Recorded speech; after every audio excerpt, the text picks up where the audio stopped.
The game plays right here. Are you ready for some football? Yeah! Your sports leader, WOHS Shelby, WLON Lincoln, WCSL Cherville Gastonia.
Hey, and we're on live here, KTC Broadcasting. Let me mute a couple things here, Tanner. Shut some of these other cameras up just in case they pick something up.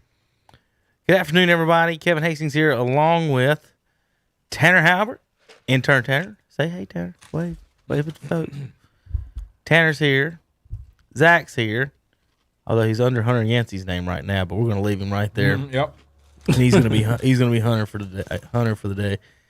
But good afternoon, everybody. It is Shock Joxx episode 22, season 2. All kinds of things to talk about today. It's NCAA tournament week. Upsets galore over the weekend. How'd your brackets do? How'd our brackets do? How'd anybody brackets do? NBA news across the board. LaMelo Ball, Charlotte Hornets is down and maybe out for the season. We'll talk about that. Rookie of the year and other things related with him. We've got a little bit of NFL news, a little bit of Major League Baseball. Zach, the big thing this week, though, Bristol, baby, on the dirt. We're going to talk about that. I'm excited. I couldn't be any more excited for a race because what makes a lot of times the NASCAR races are exciting to me is the unknown. And a lot of people, that's the reason a lot of people like, say, Talladega and Daytona a lot, because it's unknown. Anybody can win. You don't know. I like going to these racetracks and not being able to say, well, one of these 4 or 5 people are going to win, and seeing, this is just going to be fun. The dirt, just reading up on it, Zach. Mm-hmm. It's good that the cars are heavier than normal dirt cars, so they're not going to slide as much as people think they are. Right. So they're not going to be going around the turns sideways like a normal, those late model cars do. And but with that said, it's going to be special watching them try to figure it out. Because you remember when we went to the Roval and they didn't even let them practice or whatever it was, but going into it, and you're like, oh my gosh. And that was a playoff race. Mm-hmm. So, the unknown with these things are fun. Like with the rain, I like seeing guys, I like seeing changes for the lead. I like seeing pit strategies. I really like seeing the pit strategies come into play. Really, that might be more exciting for me than a lot of it, because a lot of it is track position. But so Bristol's are I don't know how passing points, how that works in the heats. The dirt track racers will know way more about it than I will as far as that goes. But early favorites, Zach, is Kyle Larson not the favorite to win this? It's got to be. I mean, he's been since he's come to Hendricks, he's been on fire. He's been good. He's won a race. Everybody thought Kyle would be good on the road courses. everybody thought he'd be, he could obviously win a super speedway, but he's just won a course with Hendricks, and all of a sudden the Ford cars aren't bad. Now Jimmy's gone. So there's a lot that I'm not happy with as far as how Jimmy's situation is. Like, for the past 4 or 5 years, I've been all Ford. Now, Harvick's crew chief, Rodney Childers, was talking the other day about they've lost 70 horsepower. Yeah. Based on the changes to the rear end of the car. That's a lot of horsepower. Yeah, it is. And he was talking about, the downforce, not total horsepower, but downforce. And so that's their problem right now. Ford's issue, they're not running well. And all of a sudden the Chevys are, and Jimmy's gone, and he's running IndyCar and stuff. But Jimmy's personality isn't one to, hey, I'm going to beat that record. I think he's more, to me, and you may agree, that he respects, say, the sport so much that he could walk away. He never expected to be a 7-time champion. He didn't grow up wanting to be a NASCAR champion. There's a lot of kids and a lot of fans that would be upset if he had 8 wins and Richard Petty and Earnhardt only had 7, I would think. I almost think he walked away, they got rid of it just so they wouldn't pass it or they wouldn't get to it. I don't know. It was just weird the end of how that happened. And then now all of a sudden he's racing Indy cars and he's going 230 miles per hour in these things. And Odd. Insane. Yeah. So anyway, I want to talk about Bristol and what was going on. They got heats and practices coming up. The other dirt drivers people were mentioning is Christopher Bell. And even Bubba Wallace won an Eldora track race, even though he had never raced in dirt and won Eldora. And that's what they're talking about, how these NASCAR Cup cars are going to be heavier and they're not going to be, sideways in. But there's going to be a ton of hitting and bumping. Now, what they did, Zach, is take the splitters off these things for the dirt track. So the drivers said, that's good news, because when you have the splitter on and you hit another car, it just tears the other tires or it just tears other stuff up. It's so hard. If you take the splitter off, it allows them to bump. So they will be bumping and pushing a lot more than usual, he said here. So what do you think about it? You excited about it? I think they just should throw them in I think they just throw them in the cars that usually do the dirt with the funny little and let them go instead of their cars. But I like it. I've always been one of the ones that more variety in the racing, because I got so bored watching the same. I mean, I hate to say that because I like racing, but it just got so monotonous. The cars were so similar. There wasn't no variables to change up, a lot of the stuff that happens in the race, and it got boring. Anything that's different to me is good. Like the Roval's good. The the dirt. I think the dirt's a fantastic idea. What you're saying is, what if they did? So it's NASCAR Cup cars. It's stock car racing. That's the point. Yeah, right. So what you're saying is switching an actual car, changing an actual car. That would be a neat series to watch. That you would take, say, and do different things as far as do a truck, do a NASCAR, do an Indy, do a Bigfoot. Shows your just what if you had a series you could with the Cup drivers, where it shows how versatile you might be as a driver. Now that might not be a bad idea for Jimmy to get into / invest in something like that, like a 10 race series type thing. That where your overall driving comes into play, and you're not just a good Cup driver. You can do the Kyle Busch would be great in it, right? Because he can do all the. I mean, he's good at everything. I'm not worried. I think either the Bushes are going to be really good on this dirt, or they're going to be really bad. Mm-hmm. And I think Kurt has the patience to stay out there long enough to run a good run, but I don't like people bumping into him, and this is about to get weird and crazy, and nobody knows what's going on. Kyle might end up cussing somebody this week. It'll be fun. I'm the guy that always wants to bring back some of the older stuff too, and I would like nothing to do with the dirt track, but I would like them to open the rock back up for NASCAR. Like they are there, but I'm talking about for the big races and stuff again. I think they're working on that on Rockingham. North Wilkesboro is probably I like to see that too, but too far out. That they probably I don't know if they can recover that. That was fun watching that on the iRacing. The Rock is possible, I think. So they're going to Nashville. There's 2 tracks in Nashville, and there's the one they're going to first is because the track's ready. Is not the one the guys want to go to. They want to go to the other one. It's more fun, they say. So we'll see that in a couple of years. But they are going to do Nashville starting this year, I believe. I think it's going to be. I like this dirt because, the guys that have never raced dirt are pretty much screwed. I think. Yeah, and like the Kevin Harvicks, what's he going to do? Honestly, Kyle Busch has never. He grew up racing dirt. I don't think so. I'm sure all of them's raced once or twice in it. A lot of them, though, Zach. Go kart was depending your name and stuff. Yeah, some of them didn't race at all. Some of them did. Like Jimmy Johnson didn't do any of that. He raced. He raced motorcycle. He raced dirt, but not. He didn't race like cars. He raced motorcycles and trucks and dirt. There's one video of him flipping his truck while he was racing. He said, "That's why I know I wasn't any good at trucks." Flipping. One of those Baja trucks. What he was racing. Oh yeah, those are fun to watch. I like watching all that stuff. That's what Jimmy grew up driving was Bajas and I like watching that and motorcycles. It's exciting to me to watch the different style stuff like that. And I used to be as a kid. I only liked the speed with the Talladega and the Daytona and stuff like that. Wanting to see how fast. At one time, I think Bill Elliott got up to like 219 or something. It was ridiculous speed at one of the super speedways. Yeah, he set the record. But now I like the short tracks better, and I like the dirt track stuff better because now I understand that you don't have to have a partner as much, so you kind of have a better driver.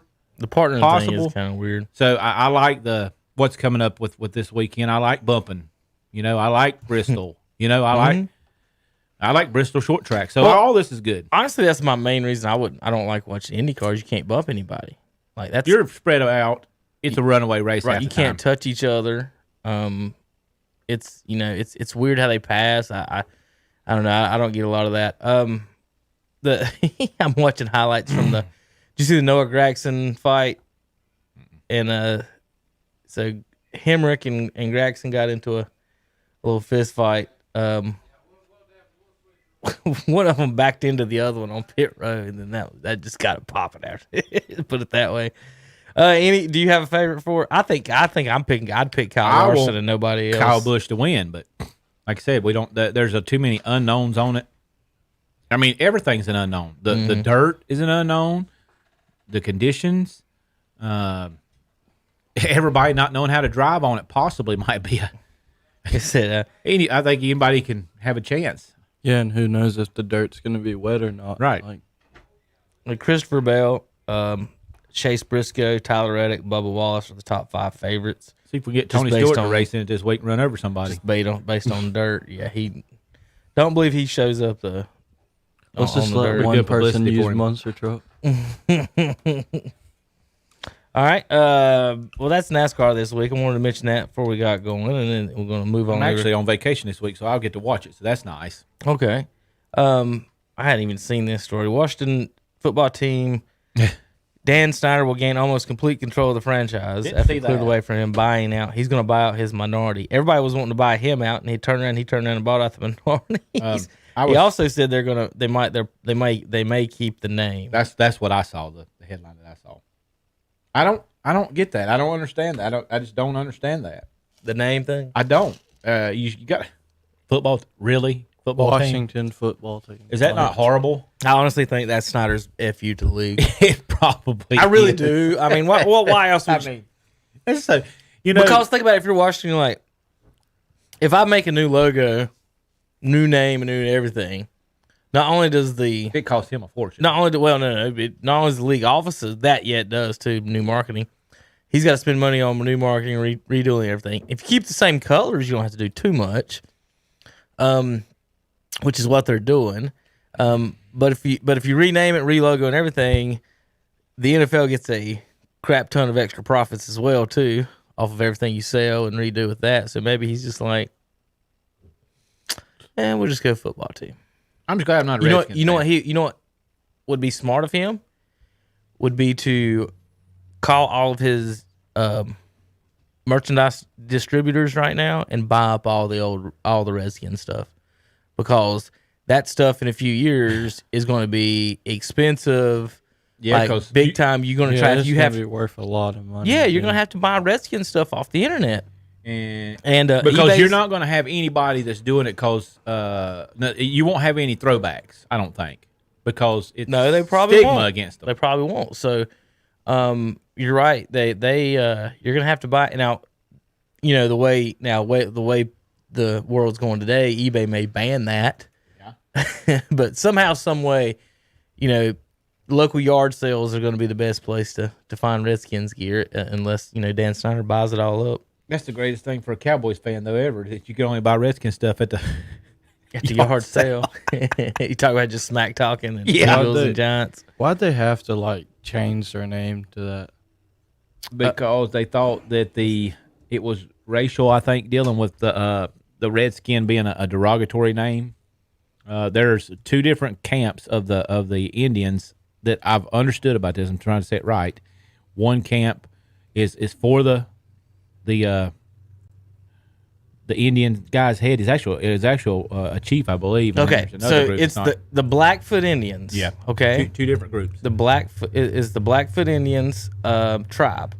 Now the tribe, the logo, the Indian logo, is actually drawn by the tribe's artist of the chief. Mm-hmm. So that's not a caricature. Right. It's not a drawing by a white man of what an Indian looks like. It is a drawing of the Blackfoot tribe's chief by their best artist.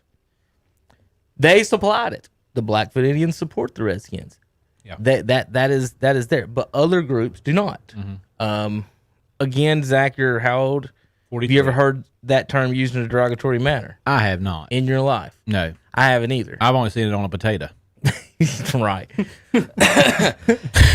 so young Tanner here, you trying to explain I've only seen it on a potato. Yeah. I mean, that's being honest. So yeah, that's the short answer to a long answered question. If does that satisfy your question, kind of? Yeah. And some groups or people were against it. So they're also so they go after that. Redskins is one thing, but then they go after Braves, Indians. Seminoles is the actual name of the tribe. Indians. Their federal division is called the Bureau of Indian Affairs. So, I mean, would it be okay if they changed the name to the Cleveland Native Americans? Right. It's just the question. We're just in that. Everybody's looking for something to cancel somebody over. Yeah, and it really ain't. It really ain't a rhyme to the reason, and everybody's getting caught up in it, whether you're on the liberal or the conservative side. It's happening. So I don't know exactly how to explain this one. Major League Baseball memo warns teams about the crackdown of foreign substances on the baseball. They're going to analyze balls that are hit out of play that they collect, home runs, foul balls, whatever, for spin rate and substance, and see if they can detect and find things from the teams. Basically, they're going to be, what's the show's called? Forensic. They're going to forensic files these baseballs. What are they going to do? See if it has pine tar on it? Yes, that's exactly. Substances like pine tar can increase spin rate. So they're wanting to know if which teams are putting too much or adding extra pine tar and stuff. So they're basically, that's what they're doing. So there's one thing to worry about. So, or they could just some people will do that do their jobs. They'll probably come up with some analytics to figure it out and come up with a war for that. Oh, jeez. Well, they'll probably make another rule and then it'll be. Was you here last week for the crush quotient?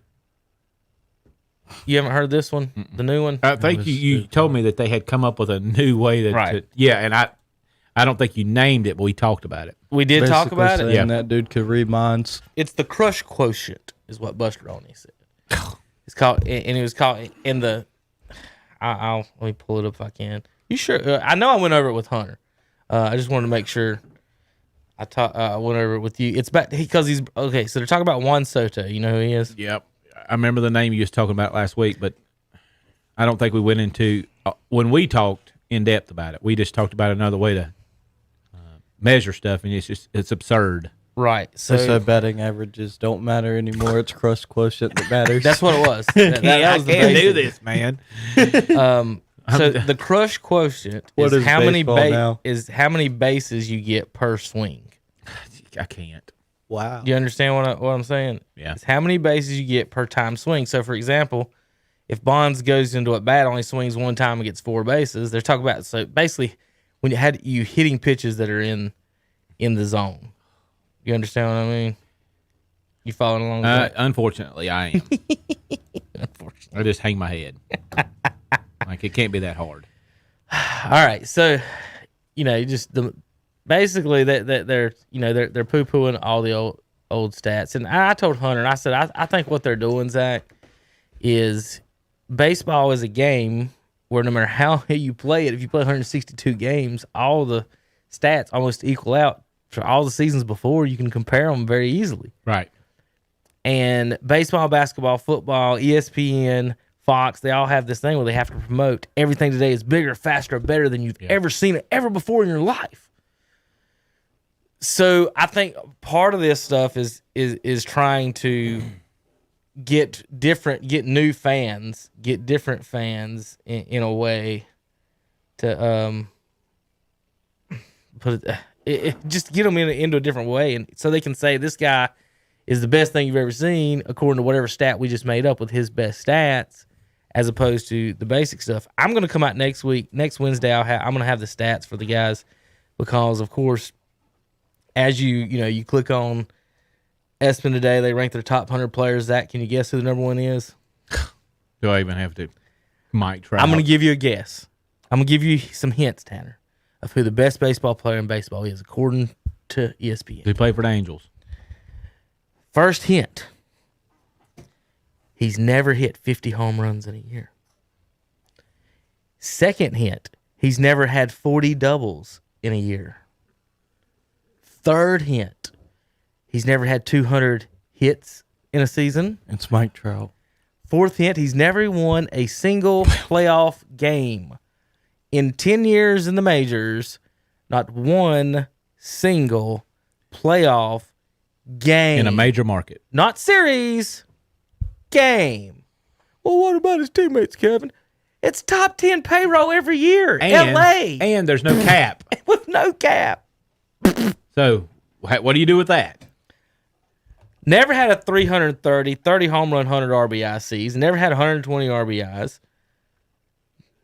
Never won a Gold Glove. But that is the best baseball player. What if you've done all that? What if you're one of the players that's done all of those stats before, and they say that guy's better than you? Just like F y'all. I was like this Juan Soto. I wonder where they got Juan Soto on this list.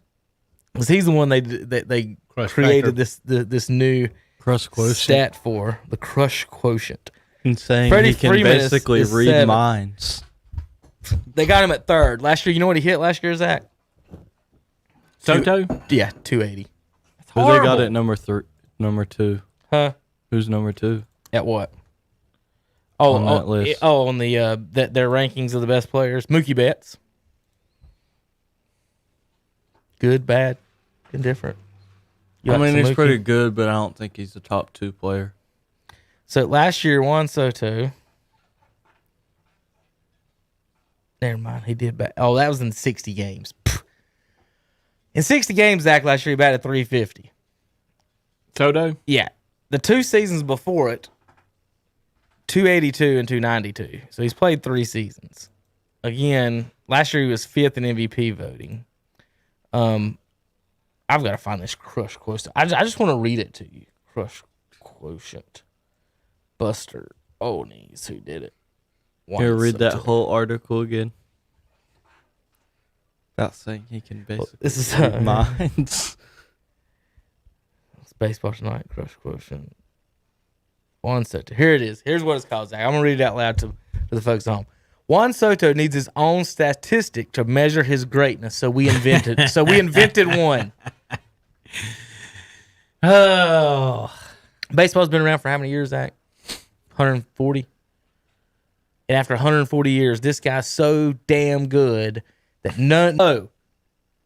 Has any coach ever said that? No. That's what. Never heard of it in my life. So, Zach, here's Buster Olney's. If they're going to put it in MLB, why not put it in college, too? If you're going to put it in MLB. This is them trying to sell tickets in ESPN. So here it is. Let me do it to you. We have years of watching Juan Soto bash home runs, win awards, and obliterate benchmarks ahead of us. Zach, he's played 2.5 years. He batted 282. In his first full season, in his last full season, he batted 282, 34 homers, 110 RBIs. You know how many times Pujols did all that? Consecutively. The first 10 years of his career. Consecutively. Every year. And they're for trying 10 to say years. he's one of the best players. It's Well, insane. no. It's so insulting to Pujols, to Bonds, to everybody else to after 2 years to say this guy's awesome. This guy's good as these guys. Like we created our own. They're really stack. trying Do to you think classify him as being as good as Barry Bonds. Yes, I don't I'm gonna think get there. I don't think that they can match them in stats, so they had to create something to. Right. That's exactly what they're doing. We give you the crush quotient, a relatively simple statistic that reflects his stunning mastery of what Ted Williams called the science of hitting.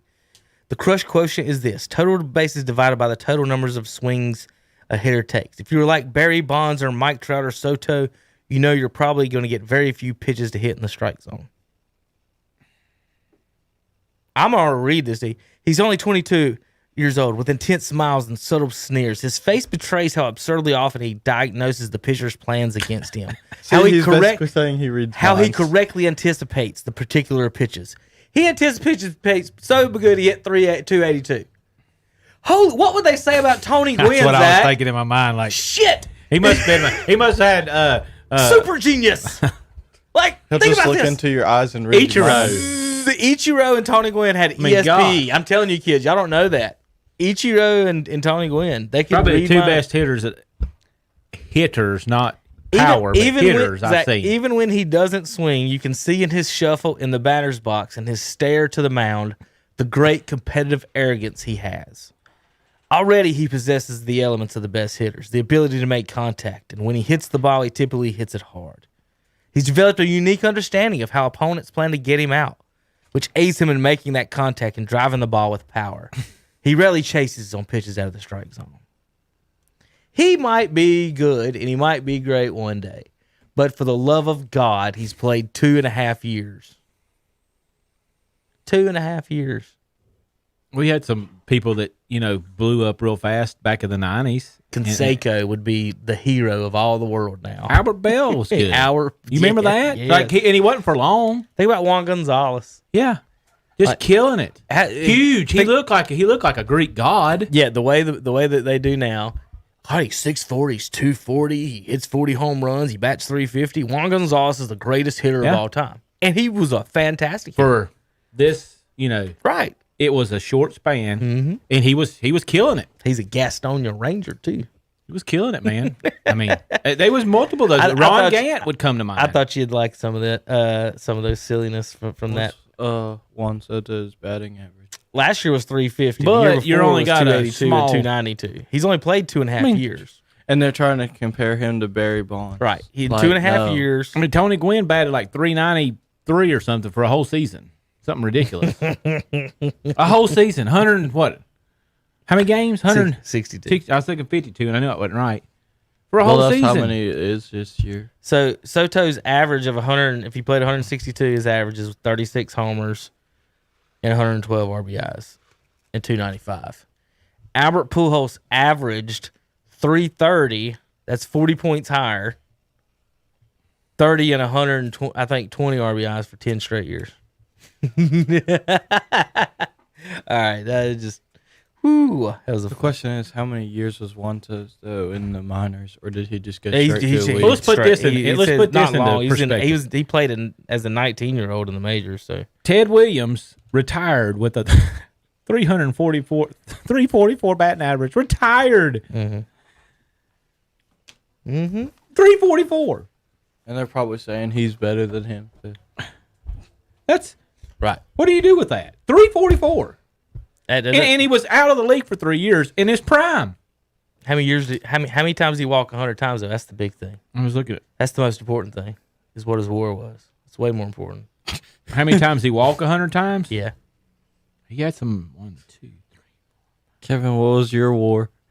12 seasons. One season he walked 162 times. I'll tell you what my award was. How many ever games we won? Because in high school, your backup is usually not. It's just weird. The stat is based on league average backup. So that's what they're going off of, whatever that means. So anyway, all right, Zach. Anything else on baseball? Nah, I didn't think so. no, I it's just want to give you some of that. Spring training's ending up, and Mm-hmm. All right, we're going to get into the NBA in just a few moments. Let's go first back over to the NCAA basketball. Dun, dun, dun, dun, dun, dun, dun, dun, dun. Did they make a mistake not putting App in there against Michigan? No. Yes, everybody knows it. No. Ratings would have Y'all been lost by 1 point. Ratings No. would've been Play-in game. No. Ratings would have been awesome. Y'all lost in a play-in game. See, Tanner, this is how you get demerits on your internship. So, Zach, they missed 30 3-pointers. I'm going to say that out loud again. They missed 30 3-pointers and lost by 1 point. they just had a horrible first half. They missed one free throw the whole game and lost by 1 point. They out-rebounded the other team by 11, 47-36, and lost by 1 point. They held the other team's starters to 25 total points and lost by 1 point. Live by the three, die by the three. Yeah. If they hit one 3-pointer, if they hit just 30% like most teams do from three, they win by. They shot 36. They'd hit 12 of them. They'd hit 6 more. They'd win by 15 points, 16 points. That's what they should have. If they just have a regular mediocre to bad shooting night, they win by 15. How did Adrian Delph play in that game? He was 1 for 10 from three. That's fine. Cleveland County basketball. You can't trust those kids to go anywhere up in this. Anytime you get Cleveland County kids on a team, they're going to lose. Awesome. I'm just messing with And Tanner. then they had there's another team that's in it, and I can't remember which team it was. They've won twice. I watched them both times. They got the Warrior number Roberts. one, yes, the number one scorer in the nation, and their forward. Those two boys can play basketball. Yeah. Very good basketball players. That team is going to be tough. Yeah, they're gonna have a hard game next because they play Arkansas and they're number 3. I'm telling you, I wouldn't put it past them. That boy is very good, and that forward is very confident. And the thing about him is he does not miss free throws. Nothing but net every single time. I gotta find the bracket. This is I I can't wish never find the Texas damn Tech bracket. was still in it. My national champion got knocked out in the first game. Mine too. Mine too. I had App versus Illinois got beat by Oral Roberts. There you go. I had App State versus Winthrop. So this is what you I had can't find Clemson winning the whole time. is the stupid bracket. But all right, so Zach, so what I did was I went through and picked all upsets except for the 1s and 2 seeds. Okay. So after the first weekend or first two days, I had 8 of 16 right, just picking all upsets, and Tom had 9 of 16. And he actually picked the games. And Hunter did too. He had 9. They both had 9. I would have to look see what I did. Honestly, I don't know. Let's look at the bracket. I had App State in the championship game, and they missed 30. They missed 33 pointers in one game. Here's what I can't never do, and I did this on the last show, and I lost my mind. I can't find the damn brackets. You click on the NCAA page, at the very top it says the bracket, but that's for women's. I have it probably every Who year. cares about women? Where is the NCAA men's up to date current bracket 2021? I mean, this shouldn't be that damn hard. It drives me nuts. Like if you go to ESPN or any of them, they want you to click on the brackets that you print your bracket. What did you do in your? How are you doing? I don't care. I just want to look at the bracket. All right, Gonzaga versus Creighton. USC, Oregon. I totally missed that whole bracket. Michigan, Florida State, UCLA, Alabama. I got Michigan, Alabama still alive. Over on the other side, Syracuse and Houston. I actually have Houston in the Final Four. And then Loyola, Chicago, Oregon State, 8 versus 12. Then Oral Roberts, 15 versus 3. Arkansas, Baylor versus Villanova. In that, if I was picking before by myself, with, whatever, I would have picked Villanova. I still picked Houston to make the Final Four. Out of the East, I probably would have picked Florida State. Did they get by their game? They're still because they were alive. struggling. They were struggling. Yeah, the Michigan's gonna beat the brakes off of them. I still got Gonzaga, Villanova, and Florida State for my Final Four. Gonzaga chokes every year. I would not trust them as far as I could throw them. I just would never pick Gonzaga past the final, but the Sweet 16. They just, for some reason, they always got a good team and they just choke. They give up the exact same number of points App did to Norfolk State, 55. We just scored 54 and they scored 80 something. Y'all had a bad first half. After the first half, you were down, 20? It's something awful. We had 20 at halftime, and the backup point guard for the other team had 20. When I was watching them, I was like, how? I didn't think they were a good basketball team. That dude almost outscored our whole team. The backup point guard almost outscored the whole team. 1 for 10, 1 for 30, 0 for 19 in the first half from 3. Never seen anything like it. Who's your favorites right now, boys? Michigan.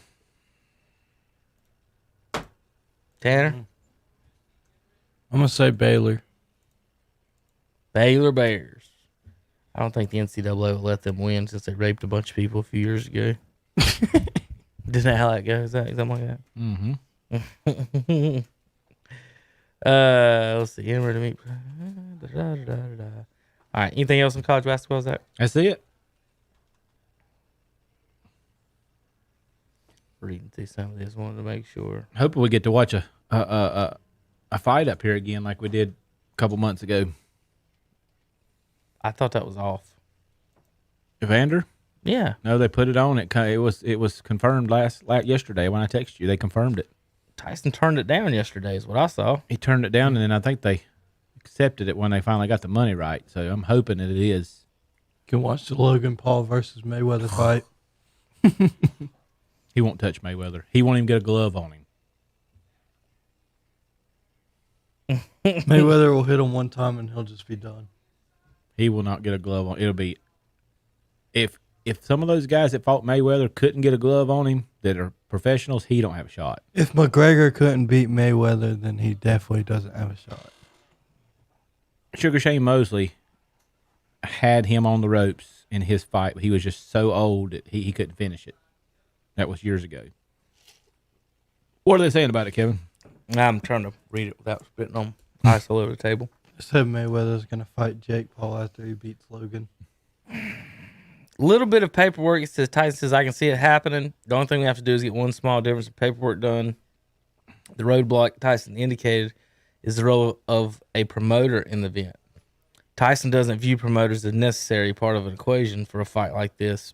I don't think they have either. Against Holyfield, doesn't seem keen on having anyone involved. He said we don't need any promoters. Isn't that the guy that he bit the ear off of? It is. He said, what's a promoter do? What's he here for? An overall cheerleader? They tell the fighters how great we are.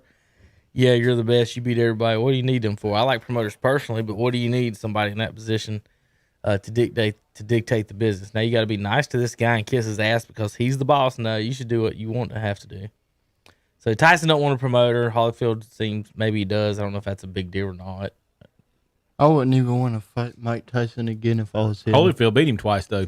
Mm-hmm. Yeah, but he got his ear bit off. Yeah, he can't go out during COVID. Can't wear a mask. That's what I don't get about it. Why does Holyfield even want this? Like, does he need the money so bad? Does it got to be on him? He's old. He's older than Mike too. He's about 58. 60. Okay, He's 58. I knew he was close. Mike Tyson's 54. He beat Tyson twice, and Tyson, he lost his mind in that one fight. And Holyfield has nothing. Nothing to. He's got everything to lose. He's got nothing to prove at all, right? Nothing. Like that's one of those where like Holyfield is let's see what Zach thinks about it. All right. Tanner, you seen any Rocky movies? He just takes an ass whipping. Yeah. Is Evander not the closest thing to basically Rocky of our boxing generation?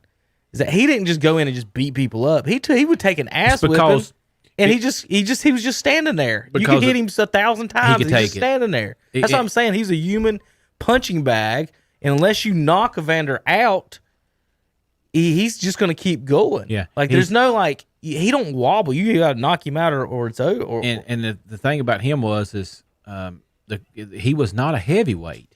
He was what is it, light heavyweight, and he moved up and stayed in the heavyweight. But his body was really, for most of the time he was a boxer, he wasn't a heavyweight. And he came up, but yeah, he was. I wasn't a Holyfield fan. I was a Tyson fan. So he's a undisputed champion at cruiserweight in the 80s.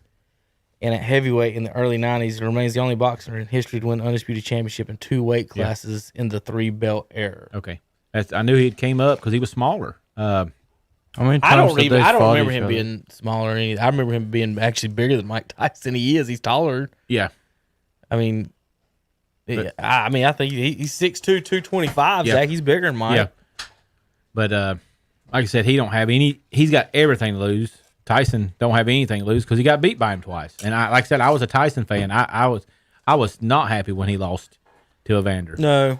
And I was mad that he lost he didn't keep his cool. Right. That didn't have it. Yeah. Like, how many times did they fought? Twice. One was a defeat. One was I think it was a no contest, or he got disqualified. Mm-hmm. That last fight, he bit his ear and they let him keep fighting, and then he bit it again. That last fight he was in, it shouldn't have been a draw though. It wasn't a that was all for that was planned. That was part of the deal. Well, that's part of the deal with the state boxing commission, is that they didn't want to sanction it as a real fight. So Mike Tyson won that fight, so anyways. And the interesting thing about this next one, Tyson's been saying, "I want to be able to hit you in the head. I want to be able to knock somebody out." Mm. Do they dare after he fought that? Do they dare put that in this fight? Excuse me. I don't think they can. As old as they are too. Evander's like the Rocky Five. You know what, with the Rocky thing, he's like the Rocky Five, Rocky World. He don't need to get hit in the head. No. He gets hit in the head a couple of times. He's going down. No, he messed him up because he's already having some issues with his brain anyway. He's been having that. That's what happened with Muhammad Ali too. But I mean, you talking about does he need it, Kevin? That's a big payday, right? $25 million. I mean, he's got to be making money. How make $25 million? Yeah, for an exhibition. Sign me up. For Tyson? No. He tore Roy's ribs slam out of. Yeah. Well, let me ask this: would you rather fight Tyson and him knock you out, or fight Tyson and them not let you hit you in the head and he breaks your ribs 20 times? I wouldn't want him to break my ribs either because he punch your lung. I wouldn't want him to hit me. Or just take one hit by Mike Tyson for $1 million. Nah, I wouldn't take it. I wouldn't take it. No way. For $1 million? Yeah. I wouldn't take it. You dang right he could. Not full blown. I'm good. With gloves? I don't know. I don't want to die. Get hit by Mayweather or McGregor. I don't want to die. I don't want to die. I'd take Mayweather or McGregor. Oh, yeah. They small. Mayweather can hit me all he wants. Yeah. Gonna break his hand. I'd much rather get hit by Mayweather than McGregor, though. They're way smaller than you think they are. My face might break Mayweather. But they said McGregor punches harder than Mayweather. Yeah, Mayweather don't punch. He slaps. he point boxes. No, he just dodges everything. Right. He's point boxing. He's dodging yours, and then when he has a chance to tap you, it's like Olympic boxing where you just sitting there getting you points. Win on points. See, I've never liked that part of boxing. I always thought, as barbaric as it is, you fight till you TKO or knock somebody out. And most of his fights go to decision just because of that. Yeah, I don't like. Okay, so for example, you can let's look at his Floyd Mayweather. Click on his little Instagram and see how many he's knocked out and and then I'll show you the complete opposite of what Floyd Mayweather. I wish McGregor would have beat him though. Where is the one that would have beat him if he wouldn't have had a torn rotator cuff and told everybody about it would have been Pacquiao. They were supposed to fight again too. So Pass now. Mayweather's got 27 KOs in 50 fights. Okay. He's fighting a lot of scrubs too. Now I want to. This is the man right here. George Foreman. Wasn't Pacquiao a lot shorter than him though? Not really. I think this is the best heavyweight.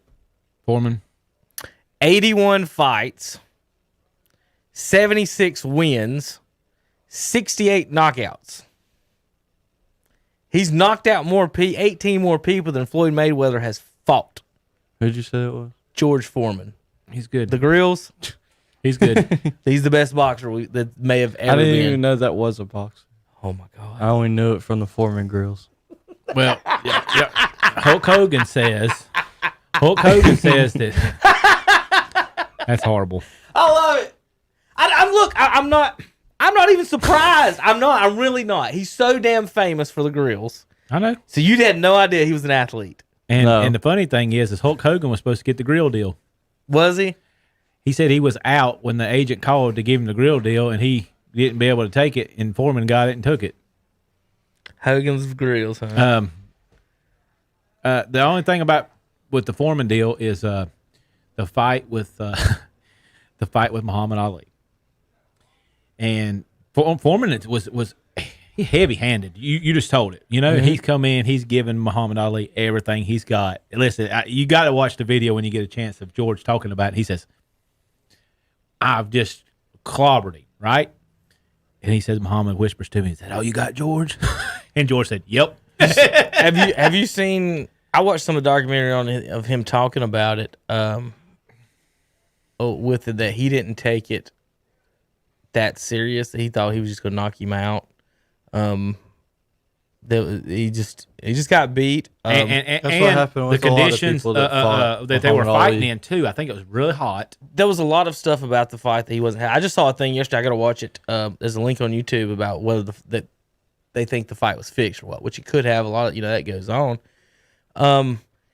Yeah, he says it just wasn't my night. When does a fighter say stuff like that? It's just things. How much money can be made? He's a big guy. Like what we saw him at, me and Kevin only saw him at his bigger weight. Right. But that 70s guy, he was nasty. But like he destroyed. He just underestimated Muhammad Ali when he got in that fight. He destroyed Joe Frazier. And so I watched the documentary on Foreman because he took a sabbatical. He was a preacher. He did the grills. He didn't take when he lost to Ali, he got depressed and went on this thing. But when he come back, like just watching the highlights and him hitting people is just stupid. Like I don't know. Just the size, like whatever Floyd. What was his size? Floyd again a minute ago. Do y'all remember what did I say? George Foreman, 6'3". I don't wait. It says heavyweight, of course. Oh, he's got to be 260, 270. Oh, I'm talking about when he was young. Oh, no. I'm talking about when he was in shape against Ali and stuff. And let's see what he weighed in at. The Rumble in the Jungle in Zaire. Yeah, there was something about that, like they couldn't get it done in America. There was something with that. The whole story, like if you'll watch the Foreman documentary, you'll have a whole new really respect for George Foreman. Like everybody wants to pump up the Ali fight, and honestly, to him, it may not even. I don't know if it is even that big to him anymore. Did he get knocked out or was it decision? He got knocked out. I think he got knocked out. I think. Don't hold me to that. I think he got knocked out. I thought it was a decision. It might have been. Muhammad Ali was one of my favorite fighters. I'm reading it up. You could say something. The Frazier Muhammad Ali fights were really good. If you ever go back, get a chance to watch them. If you haven't watched Foreman and his older years fight Evander, that was a good fight.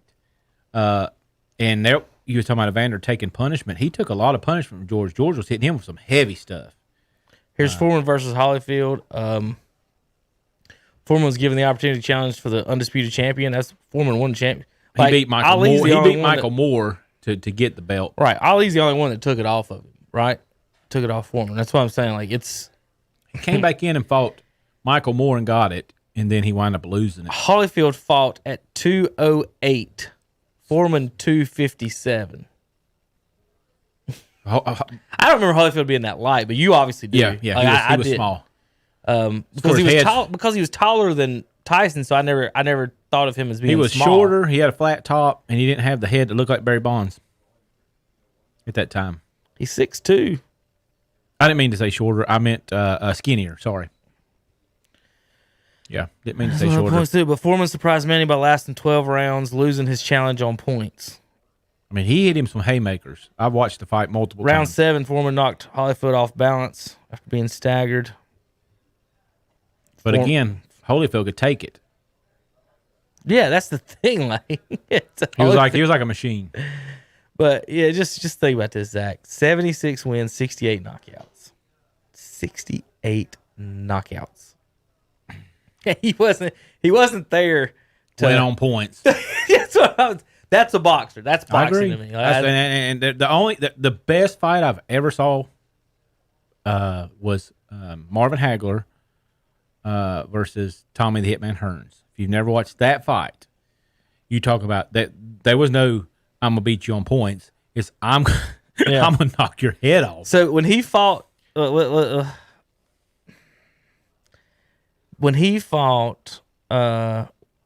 Ali, Zach, he was 40-0. Hey, Andre, I want you for a second. When you get a second, I want to ask you about something that's been going on. We're about to get in the NBA. I was want to talk about Iverson. Oh, Kyrie and Iverson. Yeah, that and a couple other things. Everybody's throwing Iverson under the bus. I was wanting to get Andre's thoughts and responses to it when he gets a minute. When Foreman got to Ali, he was 40-0, 38 knockouts, 37 knockouts. Pretty confident. Yeah, Ali knocked him out. So he lost to Ali, whoever Jimmy Young was, Evander Holyfield, Tommy Morrison, and Shannon Briggs. And the last three he was old. Right. He didn't lose. He only lost but twice in his prime. He lost twice in his prime under the year One to a scrub. Jimmy Young, who was 28 years old. Yeah, he got beat by a scrub At Roberto Clemente Stadium in Puerto Rico. He got bit. Shannon Briggs he's heavy handed. Holyfield's not nothing. Tommy Morrison shouldn't have beat him. But he was 48 years old when he fought. He should still beat Tommy Morrison. He was in Rocky V. Morrison was 44 years old when he fought Tommy Morrison. 42 when he fought Evander. I can't believe he fought him. Tommy Morrison had AIDS. I wouldn't have fought him at all. He lost to Jimmy Young when he was 28. Took 10 years off. Then he came back. All right, so there's some little fight Let's info. put 2 NBA players in the ring. Well, we done saw what happens to an NBA player when they get in the ring. Karl Malone? Nate. Oh, Nate Robinson. Shit. They did put the two smallest other one they NBA. had. Oh man, I had so much. I just like surely he's an athlete. At least he could do this. He got destroyed. The memes were just epic. Laying on the Semperpedic mattress. Andre, come on whenever you're ready. We're going to go to my 4 shot here when I figure it out. This one. Here we go. One of these is pointing at. We'll pick separate. All right, so in the NBA, we've got 2 controversial things that everybody's been talking about this week. I'm going to get Andre's on here on both of them. Since we're old people and we remember old stuff. Let's go, bro. All right, go ahead and switch that, Tanner. All right, Zach. Yeah. We're going to start with one of Andre's favorite players, Draymond Green. And we're going to talk Iverson and Green today, and then LaMelo. But Green came out yesterday and said he's the greatest defensive player of all time. Not now. All time. I'm saying he's on pace to be. He may not be right now, but His score is It's- 5 points. it's Yeah. possible. I thought we said defender. Right, defender. Yeah. And how do you... He Well, doesn't do much either. What 5 points got to do with defense?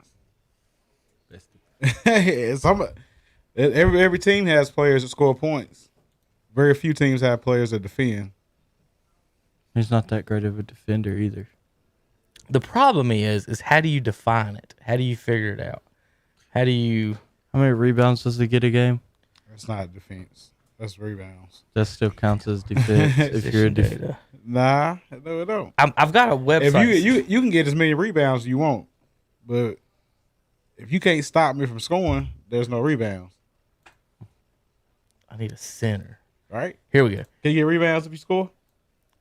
Nope. That's points. What? That's buckets. So what position? And here's what's hard about this: is what position is Draymond this year? Like, how do you put?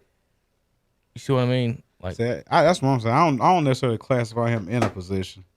but, he can- but the way they do their stats, here's the problem: the way the NBA does their stats, I have to look them up by position.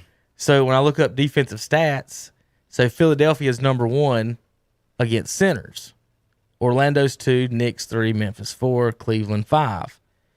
Golden State, if I can find them, it would be easier if they put numbers in them. I guess I'm going to count 3, 6, 9, 12, 13, 14, 15, 17th against centers.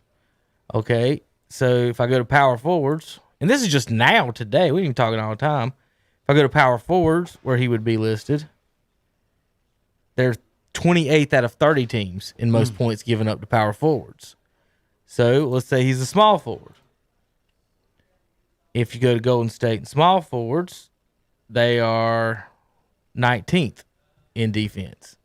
So any of those, he's not.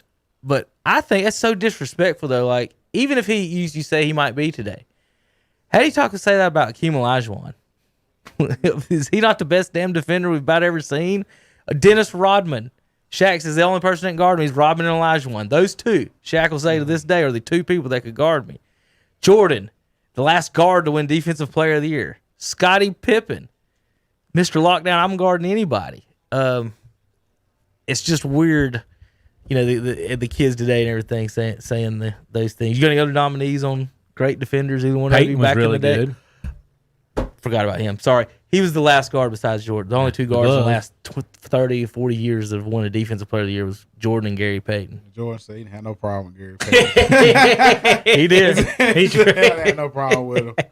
I like the. He Looking at basically the said iPad stuff, that's my favorite look. He's got the. He basically said the glove was wearing Michael Jackson's glove. Is all he was. Yeah. He's that glove's full of rhinestones. But no, yeah, Gary won Defensive Player of the Year. Jordan won Defensive Player of the Year. We all know Pippen guarded anybody and everybody. And Green's never won it, has he? He's won Defensive Player of the Year. I'm trying to think of anybody else that would come to mind. That was really, really locked down. Well, Tony Allen told him he was crazy. Well, if he was Tony bigger, Allen's a good defender too. Right. Tony Allen thinks he is. I mean, both of them are good. Mm-hmm. Iverson was too. He just wasn't big enough. I'm picking Olajuwon on any any of that. He can guard everybody. If you can guard David Robinson and Shaq and whatever power forward, I like him. All right, that was a weird one I thought that came across today. Now the next one, everybody, this is for Andre. A guy the other day, Shannon, who sat right there, and I meant to bring you in here when you was in here, said that AI is not a Hall of Famer. And I'm pretty sure he's already been voted in. Yeah. Disrespectful. What was he watching? Disrespectful. For real. He could have been watching the NBA. His thing was How old is he? Is he old as us? He's our age. So he knows him. His thing was that Iverson had too much problems off the court. That ain't got nothing to do with basketball. What did he do off the That's court? like trying He to just hold didn't T.O. practice. out of the Hall of Fame. That's what he brought up. He said T.O. He said he shouldn't be in there either. That has nothing to do with his own field skill. That's how Shannon feels And about these people. all AI's problems came Because of practice. before NBA though. I know he was in that trouble when he was in high school, but beyond it, I don't know no troubles he was in. I don't. It was just he came up and that culture was changing in the. When he came up, everything was changing in the NBA, and I think he got a bad rap. That's because they didn't like the way he dressed. You're right. That's exactly that's what I was talking about. And his braids and stuff. That was just weird altogether. Yeah, I agree with that. I think that's what the stigma is on it, and I don't agree with it. So they thought that was off the court. I don't dress the way he wanted to. I honestly don't know what. I think they just. I don't think anyone has any defense in saying Allen Iverson is an Hall of Famer. He's 7th all time in scoring. 7th. Now, when I say scoring, folks, I mean points per game, not you Total played points. 70 damn years and got Right. the most points. Karl Malone is second in that. He's not second in points per game. Karl Malone is 12th in points per game at 25. Here's your top 10. Jordan and Chamberlain, the only people that average 30 ever. Jordan 30.1, Chamberlain 30.07, Jordan 1-2. Elgin Baylor, who just passed away this week, was third. Kevin Durant is fourth now, after LeBron this season alone has dropped 2 spots in the points per game behind Durant and Jerry West. I was going to say Jerry West got to be up there. Durant's kept the same pace. Jerry Jerry West West, what, fifth, 27? 27.03. LeBron is now 27.02. Iverson is 0.4 of a points behind LeBron at 26.66. I will say this. I think by the time LeBron's done, Iverson's in front of him. Because LeBron's only going to keep getting... Right now, Tanner, he's averaging 25 a game. Mm-hmm. That's the reason Jordan retired. Iverson's averaging I 26 a game. So if LeBron, the rest of his career, keeps averaging 25 and less, he's going to get down there. I have to. And I think that's why Jordan left, because he didn't want to get under the 30. I think Michael retired because he wanted that all-time points per game. I don't see what he didn't have nothing to lose. You got 6 titles. The game. I mean, and that's the thing, Andre. You go into a game, and I was trying to explain to Shannon and Hunter this weekend about LaMelo and say Iverson and these guys. I'm like, okay, Jordan scored 30. His guy had 15. It's up for the rest of you fools to outscore them by 50 or not get outscored by 15. And 15's not bad. Like I'm picking the guy that scores the points every time over the guys that don't. Whether or not they're like, you got to have somebody play defense. I'm like, there's 4 other guys. Yeah. There's 4 other guys. I need the 2-3 that's going to ball them. And so everybody this week's arguing Iverson versus Kyrie Irving. And to me, that it's not even an argument. Kyrie hasn't played as many games either. He keeps missing all them games this year. Kyrie takes 2 weeks off every year for his own birthday. And people are on TV like, well, I take my birthday off too. I'm like, you don't get 3 months off in the summer and paid $30 million either. No. AI played with multiple injuries. And The whole season. He had a scrub team, if you remember. Yeah, he wasn't loaded. He went to the finals with Eric Snow. That man didn't ever want to pick somebody to share the ball with. That what he was there to do. Did he? He was there to cross everybody up. AI is there to score points. Did he ever have Dikembe with him? Yeah, I thought he did. I thought it was. Yeah, but he was way long in the tooth at that time. Yeah, Right. He was struggling out there. Shaq just. It's like he was in his commercial the other Oh day. my God. I had to explain to my wife who Dikembe Mutombo was. After all that, she's like, "What was that all about?" And I said, "Listen." So she didn't know what was going on. No, she's like, "That was the dumbest commercial I've ever seen." I said, "It's only for men, honey. Yeah, it's only for men." Smack the G off Geico. that part was funny. Okay, go ahead now. So Iverson averaged 27, 6 and 4. Kyrie Irving, 23, 6 and 4. So Iverson, same thing, except Iverson gets 4 more points a game than And Kyrie. I would want to see steals too. Yeah, that's what I was about to say. Because Iverson probably averaged 2 or 3. He led the league in steals. Iverson 2.2 steals a game. Kyrie 1.3. That's a whole. If that's a how many games? 82. Just That's reading 82 the steals more. Well, just reading the folks on Twitter. Did I see the John Stockton tweet the other day? I think you did. That they were tweeting about that. You know how they're comparing old guys now? Yeah. They were saying that J.J. Barea is better than John Stockton. If anything, I say they the same. That's even disrespectful. That's even disrespectful too. Cut him off. I'll just cut him off. I would definitely always go with Stockton. That's like saying, let me think of Just called somebody. the shorts. That's why you said that. That's like Cody Zeller. That's like saying Cody Zeller is better than Dirk That's horrible. because So bad. he can jump higher than Dirk. He can dunk better than Dirk. He's playing more athletic people I bet today than Stockton Dirk averaged played. 3 steals a game too. He's probably 2.2. But you know, when it comes to Stockton, though, people gonna say that because he fed Karl Malone. He wasn't. He never. As if small it as he wasn't Karl Malone, was- it was Hornacek. It was somebody he fed the ball to. So He was always second best player on the team. if he wanted to sit there and score, people would respect that. He more. could have, Yeah, he could have. but he I would probably go- averaged. I say he probably averaged 17, 10, probably 2 steals a game. If I was saying his See how big career Karl average. is. So How you gonna explain the car? See how ripped up he was. So Stockton, his Put his best cowboy hat on. yeah. Stockton's best scoring years were 17 points. Yeah. You nailed that.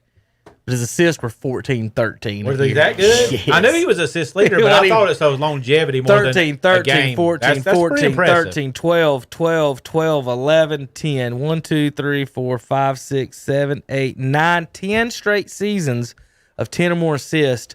Only 2 players in NBA history averaged 10 in their careers. That's impressive. So Stockton, we talk about that, but folks, he's the all-time steals leader. I thought he was. He's got the most steals in NBA history. Because I was going to even bring him up as a defender, but I couldn't say that because it was just steals, honestly. Stockton is a bulldog. So it's knowing that passing lane. Stockton is Reading flat that out, lane. flat out bulldog. Like he's the guy. Like he's the Billy Ho that you take to the court, and you're like, And nobody's going to pick him. He's going to scrub somebody up. And then he's about to smoke this game because you're not ready for it. I was going to say him and the defender, and I just yes, he's a good defender. He's the all-time steals leader. I've never seen him as the 101 takeover man though. I don't like think he's- lockdown. Yeah, I don't think. it's Now he has defensive capabilities. It's just not. He's not going to lock you down. But steals is very important. So, what do he average? 3, 2.2. 2.2. Now, what AI got. per game, Alvin Robertson is the per game. Michael Ray Richardson, Fatty Jordan's Taylor, got to be up there too. Jordan's 4th. Yeah, he had to be. Jordan's 4th in steals per game all time. And another good Iverson defender. is tied with Stockton. Ron Harper. Iverson and Stockton are tied 8th. Mookie Blaylock 5th. Fat Lever 6th. Listen to the names I like of the Mookie defenders. Blaylock. Y'all ready for this? Michael Ray Richardson. Number 3 is Fatty Taylor. Number 5 is Mookie Blaylock. 6 is Fat Lever. Well, Fat Lever was a good basketball How player. about number 7 is Slick Watts? Never heard of that. Number 7. Where's Sleepy Floyd? Dude, the steals leaders are the coolest bunch of dudes I've ever seen in my life. That's got to be the You got Fatty, 70s cats walking you got out. a Fatty and a Fat, a Mookie and a Slick. That would be the what was that basketball game? NBA Street. Yeah. That would be the perfect lineup. Maurice on there, Cheeks man. is 11th. Iverson and Stockton are tied at 8th. Chris Paul's right behind them at 10. And them little guards back then, man, they living out taking it from the big man when they dribble. Well, and see, Mark Eaton. like you were responding to him with the rebounds, it's rebounding defense. It's Yeah. steals defense. Or, like you said, would you rather have Scottie Pippen or John Stockton guarding somebody? Right. You talking Pippen is 'cause Pippen is 18th overall. right because I you could consider- throw that into like intangible stuff, rebounds, steals. But the steals is a whole possession. Mm-hmm. So I would count that more or less defense before like the rebounds. Because the rebound is a missed shot. What I was saying is, though, it's harder to measure, like, say, Scotty. Like, if Scotty guards you and you shoot 7 times and miss 7 times. Yeah. That's what. But if Stockton guards you and he gets 2 steals and you Right. get 5 shots. right because Well, you got 2 steals on your stats and Scotty don't have nothing. Right. So Is that's it- hard to do. It's hard. That's Yeah, I would that's like the thing to with know- Draymond is like, how do you measure it? How would you I would ever like measure to it? know. How do you make that measurable? Besides blocks I and think you steals, could yeah. look at it. It'd be hard to do. What is the points per game that you gave up Yeah. in your career? Like when you were guarding somebody, what is the Right. points When per I, game that you when averaged? I play at the park or on the court, wherever, like I just said with Jordan, he's going to get 30. He's going to keep the other guy from getting 15 or 20. Every time I played, if I'm going to get 4 or 5 or 6 or 10, whatever it is, and my guy gets less, that's the goal. Yeah. So you win your matchup, you win yours. There's 5 people on the court. If 3 on your team win the matchups, you should win the game. Unless somebody comes off the bench, scores 20, and Yeah, more for- points than you for do in the Nor- first half. For Norfolk State, nobody's ever heard of a state university. Do I? Oh, But I prefer the steal. Because the steal, you get no shot. Because like if you guarding Jordan, he still get a shot off. He might hit it. Right. Steph gets 7 shots from half court. He gonna hit some of them 7. I But need if to you get steal total the ball every time, he ain't gonna get no shot at all. So, I need to get the totals here. So this Iverson Kyrie thing is kind of silly to me. I think the disrespect to Iverson is everybody finds a way to do it, whether it's size, off the court, or whatever. But I mean, what would you say you would, Andre? Like just thinking, like if someone says I'm going to take Kyrie, and you're just at the park. Do you not think that's the like That's the same thing as like taking somebody over Jordan to like, is that the guy you really want to piss off today? Because would you rather piss off Iverson or Kyrie? Kyrie might go look for the Flat Earth Society. Or, I don't know what he's going to do. He realized. But if I'm at the park, I'm not picking Kyrie over Allen Iverson. Yeah, Would they be saying this if they were the same age? And then the fact that Iverson's attacking, Kyrie will mess around, and dribble the clock out. Like want to move. AI is attacking you from point A to point B. I trust both of them closing the game out. Now, Kyrie is what everybody talks about is his finishing ability and dribbling ability. I will say this. I agree. I wouldn't want to pick Kyrie out the park over Iverson, but if Iverson's not out there, I'd love to have Kyrie on my team I agree. because if you've and Andre, at the park, no if shot somebody figures out if somebody figures out how to go off the backboard really well, it can be really hard to deal with. Zach knows that. Mike, Oh yeah, Mike, what's his name? Silver.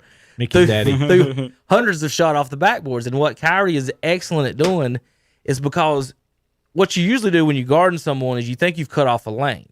Well, Kyrie, if they're so good off the glass, he can take a different lane to the corner of the backboard, and you're like, he's not going to score, but he knows that corner and he hits it, and you're like, oh shit, well maybe he is. That's aggravating as a defender. You're working at English on the ball. Yes, it is really aggravating because you think you've D'd them up and they spin it, and you're like, well, fuck, they got me. About The good thing pool. about Yes. You know how to move the ball. Right. It's over with. Yeah, it's something I don't have. I'm not good on the pool. So let's say that's Kyrie's best attribute. Well, is Iverson bad at going to the bucket? No, he dunked on somebody. He can do it. And he's going to dunk. Yeah, he's he's gonna try dunk to, on he's him. going to try to backboard. He's going to try to dunk on him. Passing wise, I mean, neither one of them is lighting it up assists. They're both 6 assists a game. Yeah, I ain't gonna. That's more than I thought. Well, Iverson would have. I'm really impressed. Right, Iverson was never paid to I'm pass the ball. No, who was he he gonna was. pass it to? Right. That's why he need practice. I need practice pass. Was Larry Hughes on that team too?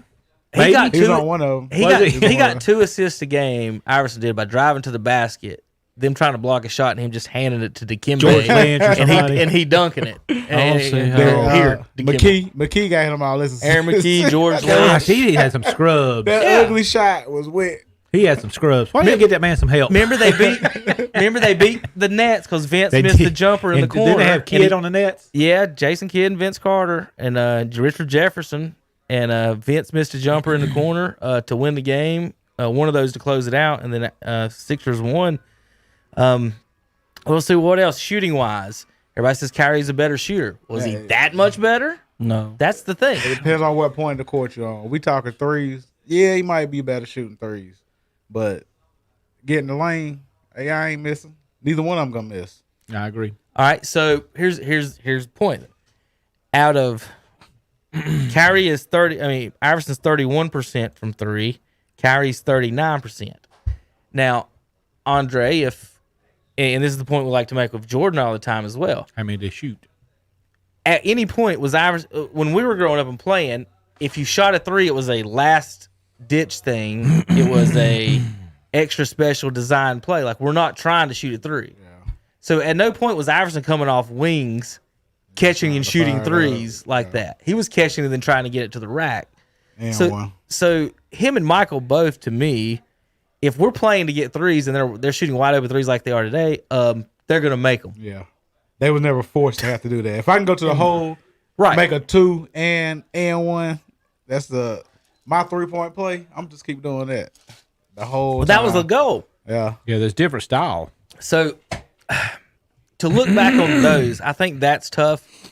I would almost add Zach just for not fun, but just say 5% to the old guys' 3-point percentages, because one, it wasn't a major thing. Then two, they didn't practice doing that. It's not like they didn't practice shooting threes. They didn't practice saying, let's get a three here. Like, every play now is let's get a three, as opposed to let's kick it out. I've been saying if you gotta see if y'all agree with this, you might not, but if you ever had a traditional team come back in that was set up like those 90s and 80s teams that were good, they'd wear some of these teams out.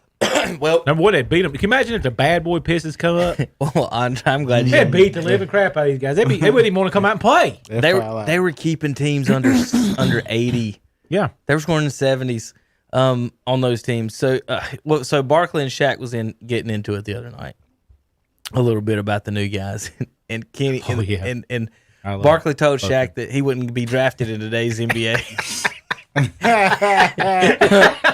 Because he can't. He said, "You can't shoot and you can't guard nobody. They don't want you out there wasting space." Hey, I can't. Barkley, man. He wrong for that one, though. He was laughing when he said it. He was just like, There's two different Shaqs. You gotta look at Shaq when he came in, then the big Aristotle. Hey, you know what? This is Barkley for us because he's always got the soundbite. right. Yeah, Andre's always got the soundbite. But Every he time was I come up here, I start laughing because he says something. Because when you remember when Shaq came in the league, he was kind of nimble. He was. wasn't big. He could dribble too. He could. Right. Then he just said, I ain't got to Big go Max. nowhere. I got Kobe on my team. I ain't got to move. Once I'm waiting David right here. Robinson got hurt and retired, he said, "I don't have to run anymore." That's what it was. All the other centers were big and slow besides Robinson and Yeah. Akeem, and Patrick come out Patrick with was them slow big kneecap things Patrick was on. always slow. He didn't have to worry about him. Because I don't never remember him having to chase no center. No, Robinson and Elijah won. Once they got old, Shaq got fat.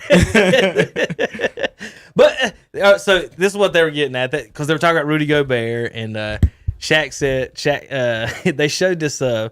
They showed the video of a guy wearing a bear outfit, like beating up another guy, and they were like, "Which one's Rudy? And which one's Shaq?" And they were telling Shaq that Gobert would kill him, and he said, "Chuck, I'll punch you right now." He said, "I'll come over here and punch you." And Charles was like, "That's not social distancing." And so they just went back and forth on that about that. And I was going to ask you guys about and the point is like who's guarding Shaq right now? That's what Well, I say. If he whatever comes out, offense he's destroying people. Whatever offense you want to design, it doesn't matter because he's getting 30. Nobody's going. And the second thing is these centers it's a generation out, so they have been brought up not to guard centers. Right, you don't know. So again, that's a great example, Zach. So when I'm good in the post against, and if another guard is guarding me, it's toast because he has no idea what he's doing. I get someone that's guarded someone in the post before. They know Footwork. they can block my shot better. But a guard, I have no trouble posting up a guard at any time and knowing that I'm going to feel good getting my shot off because they don't know what they're doing as far as fronting, guarding behind. Guards do not. We're not taught that at all in any practice how to do that. And then when you get to the park or something, you can put somebody on the block and take it to them. It's fun. I mean, if you got Shaq coming in there, they've never guarded that size of a guy, and he's backing you down. What are they going to do? They'll never be able to guard it. The only thing you can hope with Shaq is that your center can score. He gets 10 fouls a game. Just foul Shaq. Well, they can go to the free throw line, but you're not going to Right. Andre's point is perfect. What the Bulls used to do. They had Throw in they had three. 3 7-footers. They had 15 fouls. And that's what most teams had to do. Now, most teams don't have 3 7-footers now. And that's what we're saying. You can say who's he going to guard, but who's going to guard him? Yeah, he's going to destroy people. There's nobody in the league that's big and strong that can do that. That's why gonna they're so guard him? enamored with the guy from Philadelphia.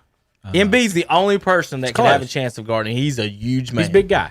And he's strong and he's quick. But he's not ever guarded that, so that's going to be a problem. Any center that tries to take a charge will never better guard Shaq. Spin. Yeah, that man. I watched the game. He took a charge. Come Embiid on did? now. Yes. What is he doing? What are On you doing who? out On there who? trying to catch a charge? He's a monster. The only person he should be taking a charge. Just He should try to flop. take one on LeBron. I'll Yeah. give you that. He can take one on LeBron. But yeah, 7'2", 300, Ain't no way 275. a charge. Like you can play. I mean, even if you All get they a- do is just flop now. could you imagine if Hakeem showed up? Another Hakeem. Somebody that's the footwork. Well, it's going to happen. Giannis is very close to it. Giannis's thing is he dribbles and faces up to the basket. If he just figure out, if he gets a post game, They need to bring back and one of he's still these- averaging almost 30. They need to bring back one of these old guys that can show them some footwork, a post moves. Yeah. That they Just haven't stay saw. with me. If Kevin Durant would learn the sky hook, it would be over so quick. They'd win every game. I would almost say every game because you already can't beat his regular shot. Yeah. Now if he goes to the post and throws a damn sky hook on you, His body's That's what very he should- similar He's to built Kareem. just like Kareem He should almost. just sit Remember- there. I'd play down low if I was him anyway. I mean, how is he 7'2"? he wants people to say he's 6'10" or 6'11", He's but he's not 7'1", 7'2". He's about 7'1". His He's- legs are just nothing.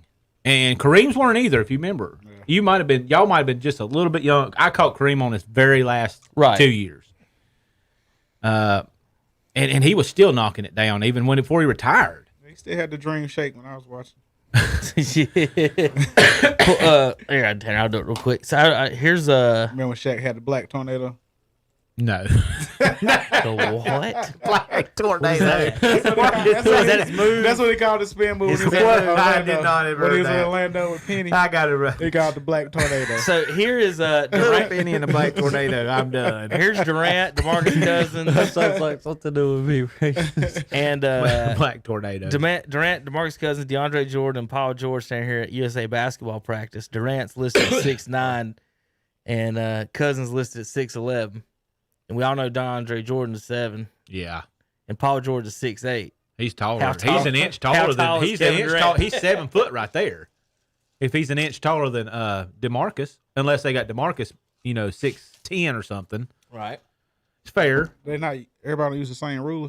No, if you know the combine, they do not.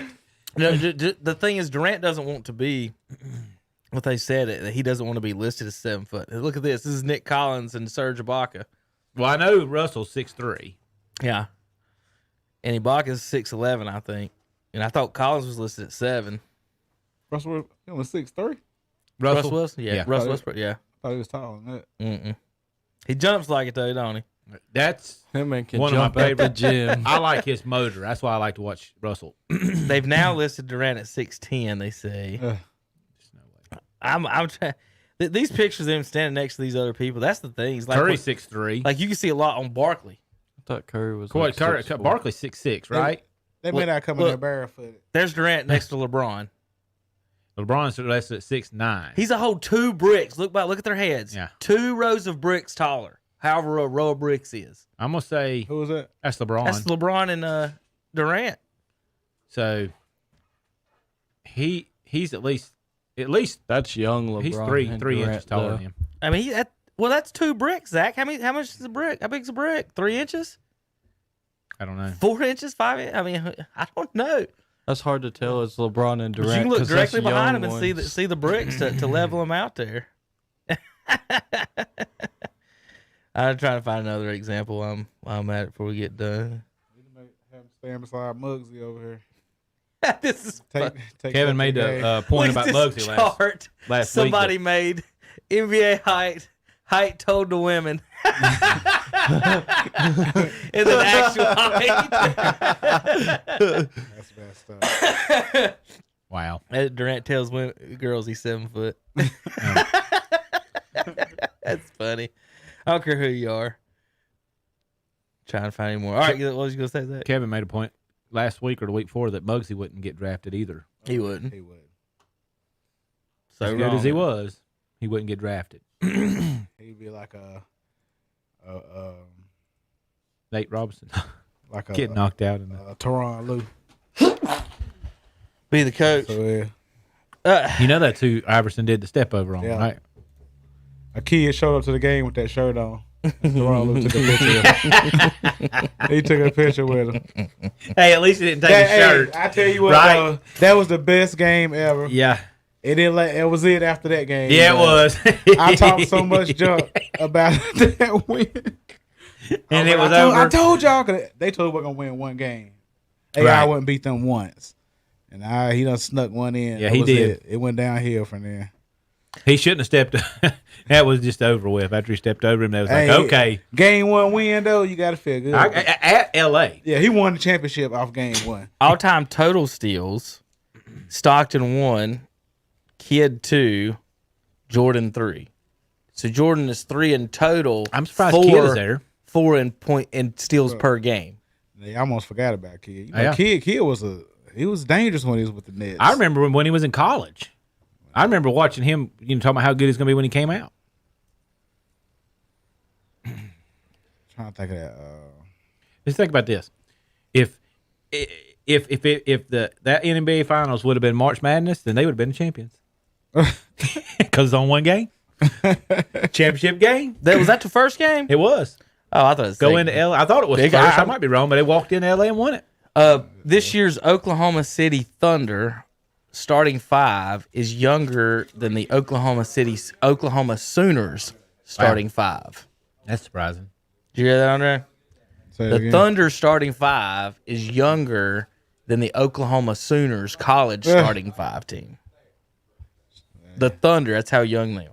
You stay in college that long, I mean, you ain't no good. So Stockton is 8th per game in steals. He's number 1 in total all time. Jordan is 3rd in total. And Jordan is 4th in per game. So Jordan's guys, he's the best damn player. You know, shit. Yeah. Taking it from the Tell big me man. something he did bad. Down there taking it from the big man, just smacking it His out the 6th hand. championship, he stole it from Karl Malone, smacked it out of his Smack it hand. out He sure did. Like, That's so wrong. That's why I used to hate basketball. Patrick hated him so bad he wouldn't even do the documentary. Ewing. Yeah. So this is A nightmare still about him. Here's one of the other ones. This was this was about Hunter the other day. The Karl Anthony Towns, Devin Booker, Kentucky Wildcats. Could they beat? This is what the news does. It says, could the Kentucky Wildcats beat the 72-10 Bulls? No. Why would they even do that? Why would you compare a college team to that? I told y'all. Come on. This is what ESPN does. That's the only thing they got to do. You just make up bullshit like that. I mean, they could probably beat the Hornets. It depends on which Hornet team you're talking about. Who?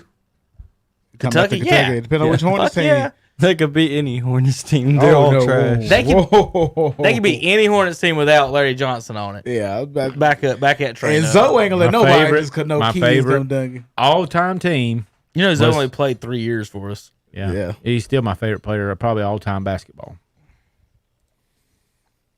Well, who else would want to play over 3 years?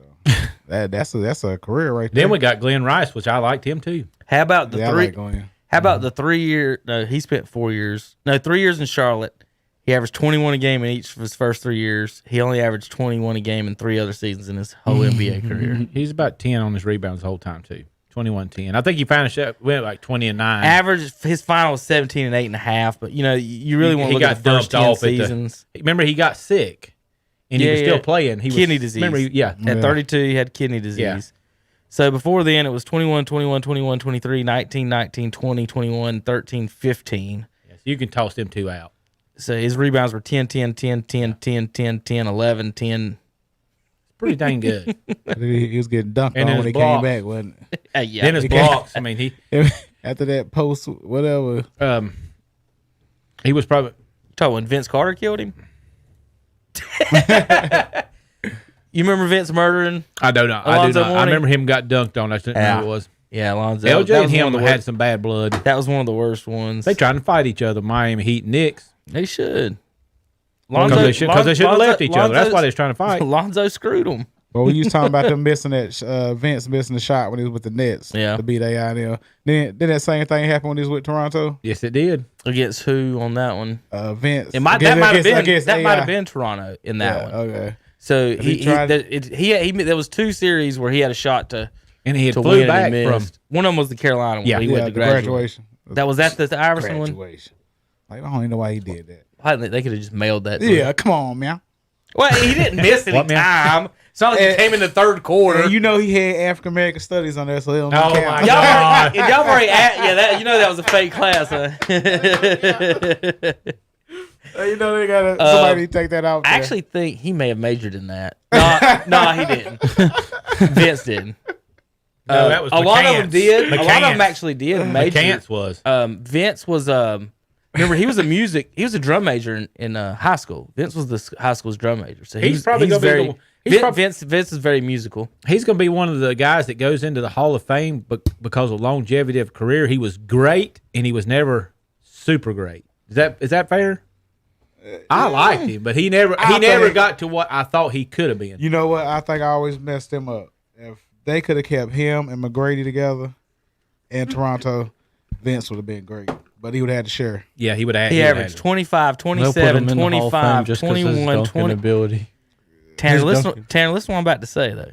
He averaged 25, 27, 28, 25, 21, 23, 25, 28, 24, 25. This is his first 10 years in the league. What was the 25 last? a game. What was the last team on that 10th year? Who was he with by then? New Jersey. He was with the Nets. He played New Jersey till he was 32. He's Toronto till 27, then New Jersey. You went to Dallas, Orlando, Phoenix, Dallas, Memphis, Sacramento, Atlanta. It all went downhill after the Nets. But he's definitely Tanner. He's definitely a go-to number one option. One of the best players in the league. Top first 10. Yeah, he's first 10 seasons. If it wasn't for who's it? Kobe. No, you're talking Carter's the best wing maybe during that time. Who else? T-Mac at the time was T-Mac really too. good but he only had a real small window. Right. He was smoking for like 3 years. Orlando. Who else did he play for? Houston. I was never a big fan of T-Mac for a couple of reasons. One, he left Vince because that made me mad. But his shot drove me crazy because it's so flat. Yeah. He has some of the. Him and Clyde Drexler have the most flattest shots. But T-Mac, he could light it up. I didn't realize T-Mac was as big as he was until he retired, and he's on these ESPN shows with some of these other guys. Tall, big, or big? Tall and big. Like he's a 6'9" stout guy. I thought T-Mac was smaller and skinnier. I thought he was more Kevin Durant. He's stout. He's bigger than Scottie Pippen. Like Pippen's not small when he gets up there. No, he's 6'8". He's definitely bigger than Scottie. And then you start thinking about it. Well, T-Mac played with Yao Ming, so Yao Ming probably made him look like a pencil. He made Shaq look little. If he would have stayed healty, that would have been interesting. Could you imagine if he shows up in the NBA? Right. Like what if Yao walks in today? Yao Ming. Man. That man, he just wasn't right. Something wasn't right about that. Something wasn't right about it. Now, it's like the super shredder. That's the super shredder. It never looked right. All right, so I will say this. He's like the super shredder. I will say this, Andre. Here's a weird career. He only played till he was 30. He played 8 seasons, is all. Didn't seem like he played more. Yeah. He averaged 14, 18, 18, 22, 25, 22, and 20. 25. That's ridiculous. And here's Shaq. And here's the thing about Shaq and Yao Ming both. As big as they are, That's Shaq. Yeah, That's how big Yao Ming is. And the like Barkley was pointing It's unbelievable. out. He said you couldn't guard nobody. Talk about today. Well, he couldn't guard anybody then. He said you couldn't rebound either because Barkley got more rebounds than both of them. Yeah. Rodman got more rebounds than both of them. And these dudes are 7'2", 7'6". I've always thought, and I might be wrong about this, that rebounding is an art. It's effort too. But I think it's hard to make your 7'6" body go from one side of the rim to the other. Once the shot goes up and you're 7'6", you're on that side.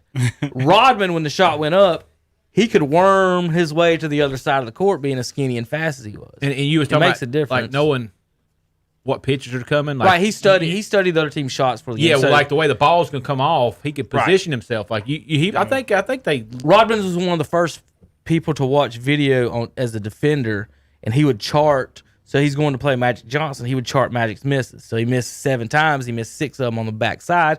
When Magic shoots, get to the backside. That's how I was at the park. My strategy was when the ball come off, I'm just gonna foul you.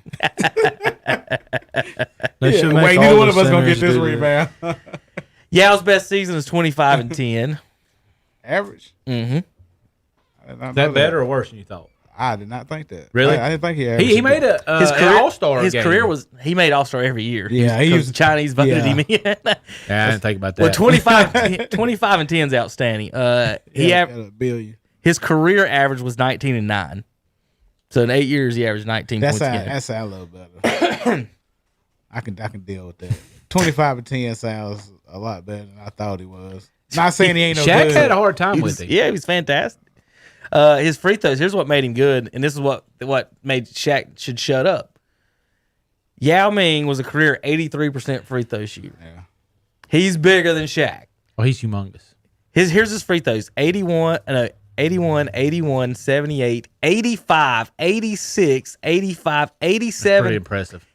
In his final season, y'all, he shot 94% from the free throw line. But they got little hands It's insane. Who? Yeah, I mean, don't they got little... Did he not just show you that picture of him? But they, No. No. No. Is their hands No. the same size? No. I'm saying because Shaq used to be holding like You know they got that somewhere, Kevin, right? You know that. Shot put shooting that ball. That must be out there just tip of it. Yao Ming's hands were 10 inches. Shaq's must have been 30. Shaq's was like this. A pretty big hand. That's a big dude, man. That is, I mean, that dude's huge. He got them chubby hands. All right, here we go. He can probably rotate the ball. The largest hands in NBA history. Kawhi. I can find a stat on anything. No. Number 1 is currently playing. Number 2 is Shaq. It ain't Kawhi. Kawhi is 9th. They made all Kawhi's that hands they look made bigger that big because he's deal the other smaller, year. probably. But He's the claw, but he's 9th. They currently is playing. it Number 1. Is it the guy for the Lakers? No. Anthony Davis? Oh, let me get a guess. He's it's not a, human. It's a big man though. Yeah, he's not human. Okay, it's not human. That's all. Oh, come on. His daddy used to play in the NBA. Is No, that not right? him. It's not him. It's not Bobo. Or he's not on the list, but I bet they haven't measured his yet. This was let me see when this article was. This was last May. Yeah, he'd have been measured. Let me see if they got his hand size on there. I'll see if he's on it. You can keep Is number Gobert. Bill No. Goldberg? No, he's Gobert. Oh, I thought you said Bill Goldberg. Not Bill Goldberg. No. I don't know if y'all seen this, but did y'all see that the guy that you Sean but 7'6" dude. You remember he got drafted by the Sixers? He's Sean paralyzed. Bradley. He's paralyzed. Yeah. Hit a car. A car hit him Something like that. riding his bicycle. What is he doing riding a bike? That's a big bike. That's a He's fantastic. How 7'6". big is that damn bike? Oh, That's like man. Pee Wee's big top bike. I mean, the seat right there. He had to stay that tall. Ain't no way. Nobody in this room could get on his bicycle. Yeah, shit. How did they not see him? Yeah, that's what I'm saying. They probably staring at him. That's how they hit him. Look at this dude on the. Oh. Where you go? Hey, up under the car. Yeah, oh my gosh. I don't know who it would be. Oh, I'm trying to guess. He's not a That's human. big man. Or it was somebody that just doesn't like him in random waiver. I can't find Bowles' hand size. His standing reach is not. Is not Celtics. Bowles' standing Celtics. reach is 9'7". Got to be the Celtics. You know what I'm talking about. No, it's not him. It's not Taco? They don't have him on here either. Oh, What's his nationality? No, not human. Now there you go. There you go. I actually don't know. I don't know the answer to the largest hands in the NBA's nationality, but I can look it up. I don't know if that'll help you. I was now trying to figure out what the last name gonna be. Serbia. What's who? It ain't. What's You used to the one play that for played the with Luka? Thunder. You used to play with the Thunder. Mm-mm. It's not Surge. What's the one that played with Dallas? There you go. Boban. Oh yeah. Boban Marjanovic is number 1 hand size in NBA history. 12 inches, estimated 10.75, whatever that means. 12-inch hands. God. His hands are a half an inch bigger than Shaq's. Yeah, he couldn't have no girlfriend in high school. Giannis is 3rd. how do I hold their hand? Oh yeah. Greg Smith, whoever Greg Smith is 4th. Connie Hawkins 5th. Noah Vonleh 6th. Julius Erving is 7th. Michael Jordan 8th. Kawhi 9th. Wilt Chamberlain 10th. The average hand size is 7.5. How big are Michael Jordan's hands? He's Jordan, 12 inches. Jordan was 11.375. That's crazy. Yeah. No. Never mind. The span, that was 12 inches is the span. Length, whatever that is. Length and span. Which is length, which is span? Length is this way. Let's take this side to side span. Span I is think you're right, yeah. Span is thumb to pinky. Yeah. Length is middle finger. Yeah. Because length is smaller on here. Yeah. All right, Gotta be. so middle finger, Boban is 10.75 inches. His finger. How big is a basketball? 28 inches that is killing. around. Look at this. Boban's hand would come up to here. Here's mine. His hand Could you touches imagine? here. If your hair's that long, you drop something between the seats. How easy to get that? See what I tell you? Nobody thinks of the weird shit. He thinks of some weird ass shit. I'm telling you. that is crucial. You can grab it with the 2 fingers in there. You said the average hand You size can was just, you can 7, just do Zach? this and pull your phone out when it slides down. You said the average was 7? 7.4, I think. Mine's 7 1/4. Yep. So my hand's right at average. 7.4 is The span is my span is 8.5. So who's was got 12. the biggest hands in here? Andre, you 12. got the biggest hands? You got big hands? No, I don't. I got bigger foot than I do hands. Dustin's got big hands and little feet. Dustin's got like kid size feet. I'm right there. I'm right there at the average, like 7, right under 7.5. You said what is it? The span it's like 8 1/4. So, yeah, so you're not one of the greatest hands in NBA history. Trying to tell them, girl, hey, girl. Let's go, Giannis. What you about to do? What kind of lie you about to tell? What'd you say? What'd you say? 7 Average is- 0.4 average is like 7. Yeah, 7.4 something like that. Like right under 7.5. Mine's like about 8 1/4. So you're 8 1/4. You're still almost 2 inches above 8. smaller than Then Wilt Chamberlain. and then the span. 9. Mm-hmm. You're an inch shorter than Rajon Rondo for 15th all time. I wonder now how tall is Rajon? He's Same height as is he? Andre. 6'1", 6'2". With them long arms. He's got. That's what they need to measure on him. Can he scratch his ankles? He does. They're pretty long. Like, the way he dribbles, like that's it's so hard to like just to deal with that. Yeah, the long armed guys like Ed Cota. I say they could almost like it was crazy. I say he's the overachieving king for like coming out of Kentucky and stuff like that. Who? Rajon. Okay. I think he overachieved like in his career. He couldn't shoot. I would have loved Rajon to be on Kevin Durant's team in his career. Feed him the ball. Yeah, because he couldn't throwing him shoot. He passes. didn't even have to. He was really good for that Celtics team. Especially this Rondo, because this Rondo now don't mind scoring. The old Rondo didn't want to score. He's like, I can't find Bobo's hands. I got his height and size. Mine's at like 6.5. Bobo measurables. you can't even dunk a tennis ball again. I can't do You Ping-pong got to ball. jump up there first. But we can lower the goal. We used to kill it. Hey, we yeah, can't. We yeah. can't go up there. You gonna come down. Get that broom out. Yeah, I bring can it on dunk on down. like 7 or 8 foot. So the Pelicans have offered the Nuggets Lonzo Ball for Bobo. I'd take it. Now I'd take it if I was the Pelicans. think about this. Bobo's been sitting the bench this whole year. If the Nuggets are offering him to someone for a guy averaging 14, 6, and 6, why is he on the bench? Tell me something's not going on. I've been saying it for months. I think something's going on. Something happened to where, I don't know. Something happened to where, why would you, if you can think a guy is good enough to trade for a guy getting 14, 5, and 5, or 6 and 6, whatever it is, and he isn't even playing, and that's what you offered? They didn't offer a pick or nothing. They just said straight up, Bobo for it.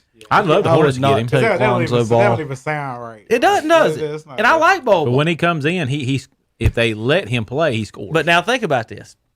Now, if he's in the Pelicans and he's playing, you know what their front line is?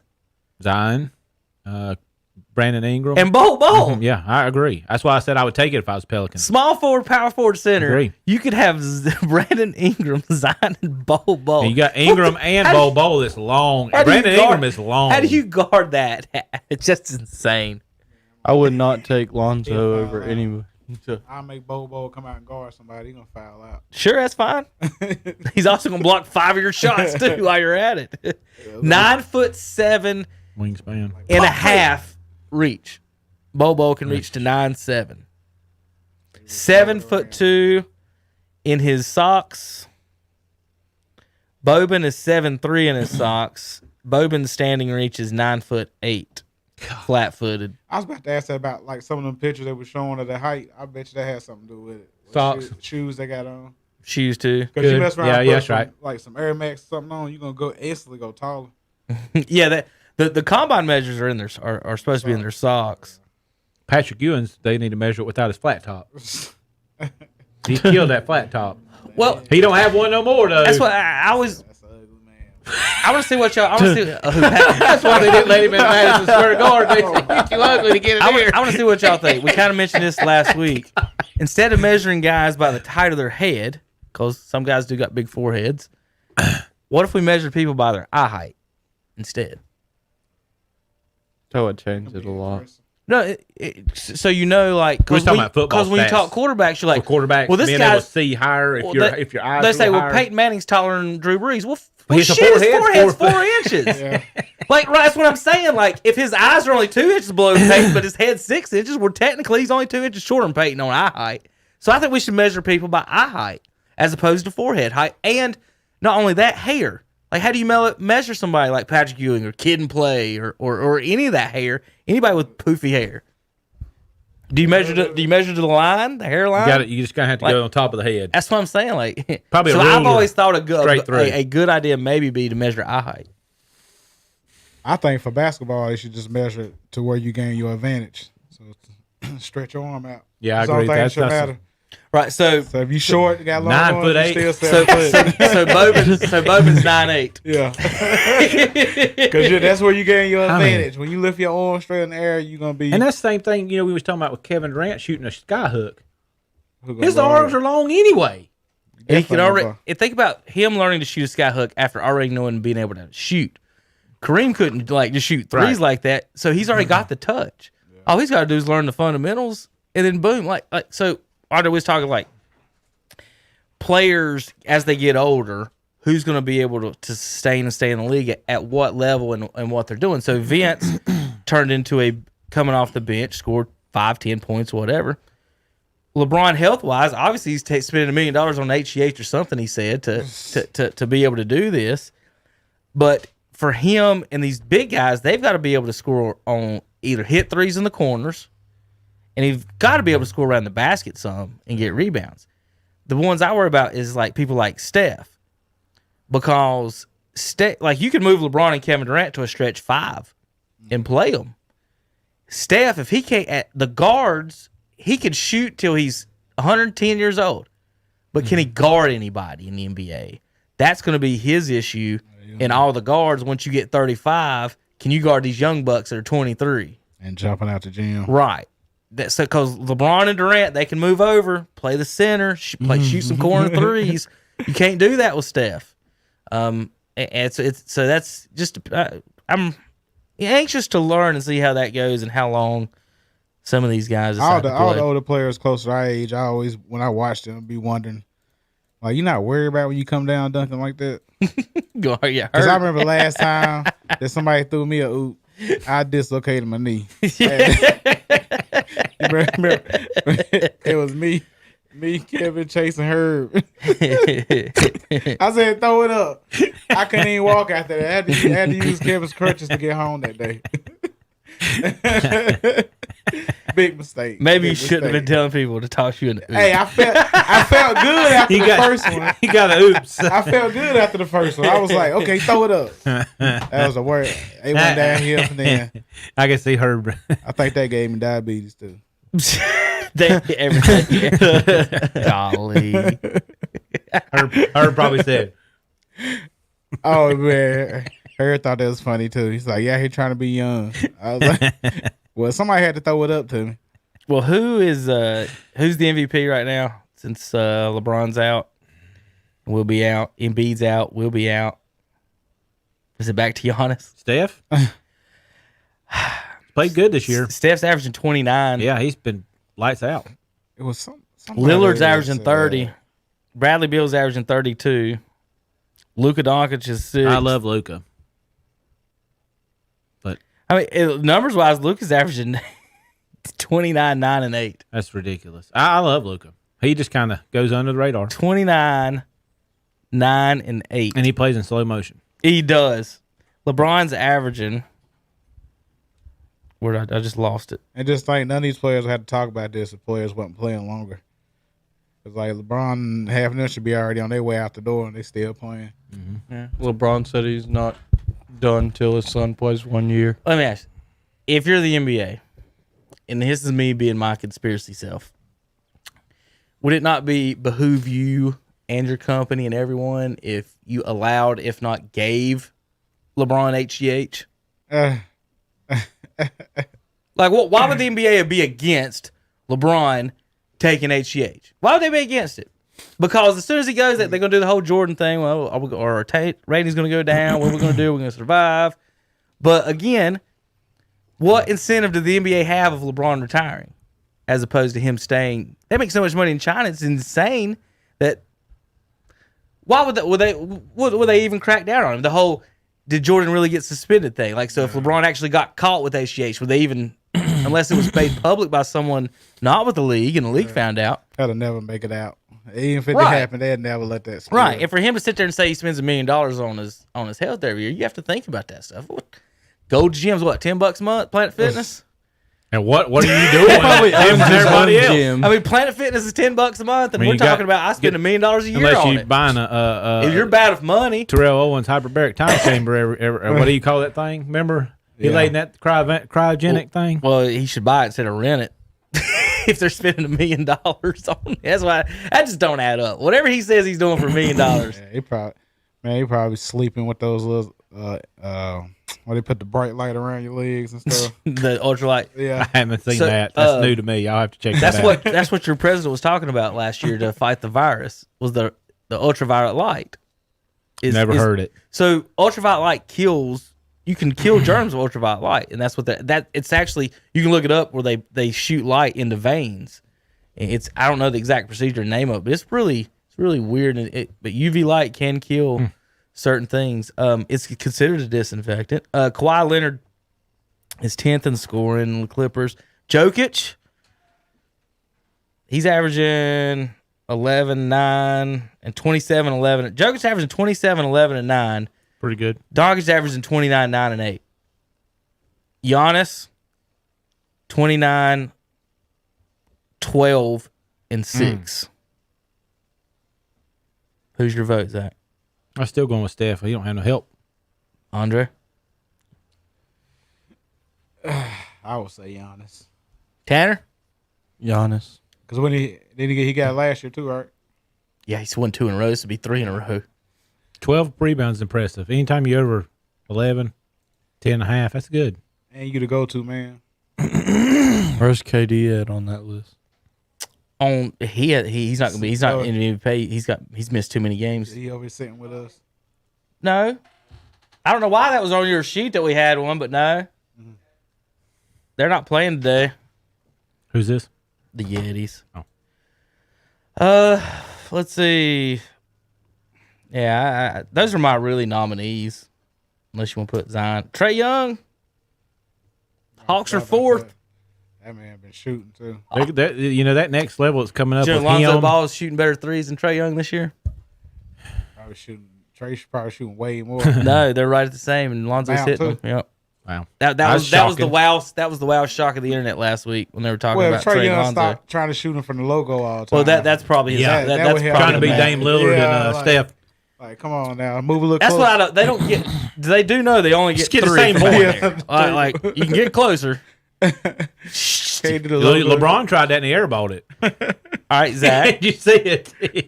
Since LeBron's been with the Lakers, they've traditionally lost one out of 3 games.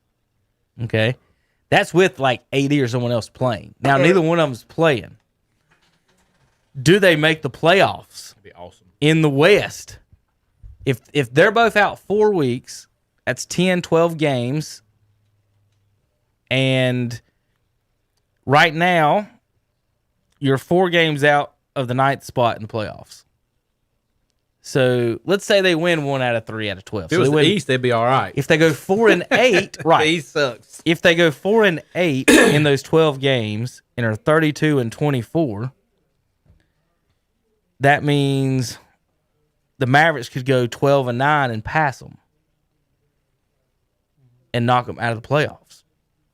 So, and that's pretty much what they're averaging, 12-9 for the most part. Warriors are at 500 right now. What if the Lakers, even if they don't get totally out of the playoffs, remember this year only 6 spots are guaranteed. They could be in a play-in game in the 7 seed against either Dallas or Golden State in a 1-game playoff. They're not. They're saying. What if Steph Curry gets hot in a 1-game playoff? I mean, seriously. And LeBron might not be back. Well, he'll be back. I think 3 weeks. So if they win 1-3, how do they even keep a winning record? That's right. Well, they're 28-16 right now. So I think he said they lost 1 out of 3 games. No. When he's not in the lineup They and they play 3 games, they only win 1 of 3. I thought you were saying what he was. No. When he's not in the lineup, they only win 1 out of 3 games on average for the since he's been with the Lakers. So Got a cramp. 1 and 2, 1 and 2, 1 and 2, 1 and 2 till it adds up. Got a cramp. If he misses 16 games, they're gonna be at 500. That's what I was. I mean, you said AD ain't playing? Oh, he's out. They're in trouble. Who's their third? They don't have a third. No. Schroeder? Yeah. Probably. All they have Schroeder? is Yeah, they in trouble. That's crazy. They in trouble. I'll tell you their stats real quick. We got to get off here. Once he leave, they don't have 27 wins. LeBron 25, AD 22, Schroeder 15, Montrezl Harrell 14, Kyle Kuzma 12. Kuzma might step up. So is Schroeder, Harrell, how many games are Schroeder, Harrell, and Kuzma winning? That's going to be the same as they had when they had Ingram, Lonzo, and Kuzma. Montrezl, he pretty Yeah, aggressive. how many games are they winning? They can be. Hey, go! You're an aggressive guy. I got a cramp. What are you doing over there? That time of the month? You gotta get some pickle juice in the refrigerator. Zach just got a Drink that cramp pickle sitting juice. in the corner. It's 2021. You can drink pickle juice for it's that. because he's sitting in Hunter's seat. That's why. Pickle juice will fix it. All that sodium in there. Pickle juice is supposed to fix it. I know bananas are supposed to. That's what they always say. But. Yeah, you supposed to. I was looking at this thing. You supposed to eat the ugliest banana though. Like when it start turning real dark brown, that's when it got the most potassium in it. I'm for real. I was about to say, are you for real? Or you just I'm serious about It's this. We've been talking about rotten bananas over here. It's not right. It's like it's the most unpleasurable looking banana, but it's the best one for you. Each color of the banana has more of something and less of something else. Look at that. I'm for real. Look at me. All right, I got 2 questions. He's right, but he's killing I got 2 questions before we go. 2 questions before we go. Zach, now who will be the Carolina Panthers quarterback this year? Did you see the Deshaun Watson thing? Teddy hurt. They can't take him.